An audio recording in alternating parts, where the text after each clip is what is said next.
వరంగల్ ఎంజీఎంలో ఊడిన పెచ్చులు, రోగులపై పెచ్చులు పడి గాయాలట. ఆసుపత్రిలో ఇటీవల వరుస ప్రమాదాలు, పట్టించుకొని జిల్లా అధికారులు. హాస్పిటల్ కు రావాలంటే భయపడేటటువంటి పరిస్థితి ఉన్నదట.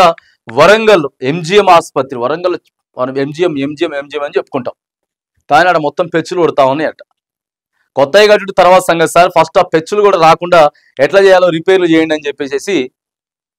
ఓసారి కరెంట్ ఉండదు, కరెంటు లేకుండానే ట్రీట్మెంట్లు చేస్తారు. పెచ్చులు ఊడిపోతా ఉన్నాయి. అసలుకే వర్షాకాలం, ఎంజిఎంకి వచ్చేటోళ్ళంతా కూడా క్రిటికల్ పేషెంట్లే. ఆ చుట్టుపక్కల ఉన్నటువంటి దాదాపుగా ఒక 3, 4, 5, 6 జిల్లాల మంది వస్తారు అక్కడికి ఎంజిఎంకి చూపించుకునే దానికి. మరి ఇట్లా పరిస్థితులు ఉంటే ఎట్లయితుంది, ఏమవుతుంది? దయచేసి మరి అక్కడ సూపరింటెండెంట్ గారు, లేకపోతే అక్కడ ఉన్నటువంటి స్థానిక మంత్రి గారు, లేకపోతే ఎమ్మెల్యే గారు ఎంజిఎం ఆసుపత్రికి కావాల్సినటువంటి మరి చిన్న చిన్న రిపేర్స్ ఏవైతే ఉన్నాయో జర రిపేర్లు చేయించండి. ఎందుకంటే అవస్థలు పడుతూ ఉంది, రోగులపై పెచ్చులు పడి గాయాలు. అసలుకే రోగంతో వస్తే మళ్ళీ వాళ్ళ మీద పెచ్చులు పెడితే డబల్ కాబట్టి జర ఆసుపత్రిని కూడా బాగు చేయించే ప్రయత్నం చేయాలి.